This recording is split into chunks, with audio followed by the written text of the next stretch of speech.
The Tale of the Sands, a Sufi story. A stream from its source in far-off mountains, passing through every kind and description of countryside, at last reached the sands of the desert. Just as it had crossed every other barrier, the stream tried to cross this one, but found that as fast as it ran into the sand, its waters disappeared. It was convinced, however, that its destiny was to cross this desert, and yet there was no way. Now a hidden voice coming from the desert itself whispered, "The wind crosses the desert, and so can the stream."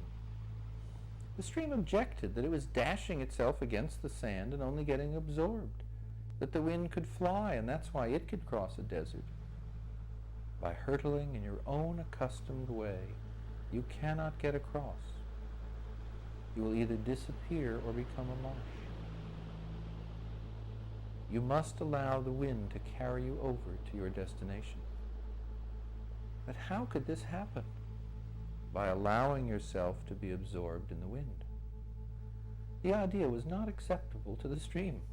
After all, it had never been absorbed before. It did not want to lose its individuality, and once having lost it, how was one to know it could ever be regained? "The wind," said the sand, "performs this function. It takes up water, carries it over the desert, and then lets it fall again. Falling as rain, the water again becomes a river." But how can I know that this is true? It is so. And if you do not believe it, you cannot become more than a quagmire. And even that could take many, many years. And it certainly is not the same as a stream. Can I not remain the same stream as I am today? You cannot in either case remain so, the whisper said. Your essential part is carried away and forms a stream again. You're called what you are even today because you do not know which part of you is the essential one. When he heard this, certain echoes began to arise in the thoughts of the stream. Dimly, it remembered a state in which it, or some part of it, was that right? Had been held in the arms of a wind. It also remembered, or did it remember? This was the real thing, not necessarily the obvious thing to do.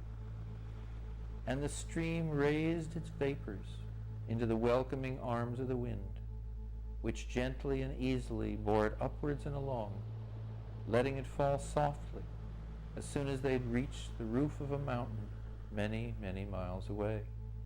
And because the stream has had its doubts, it was also able to remember and record more strongly in its mind the details of the experience. It reflected, yes, now I have learned my true identity. The stream was learning, but the sands whispered, we know, because we see it happen day after day, and because we, the sands, extend from the riverside all the way to the mountain. And that is why it is said that the way in which the stream of life is to continue on its journey is written in the sand.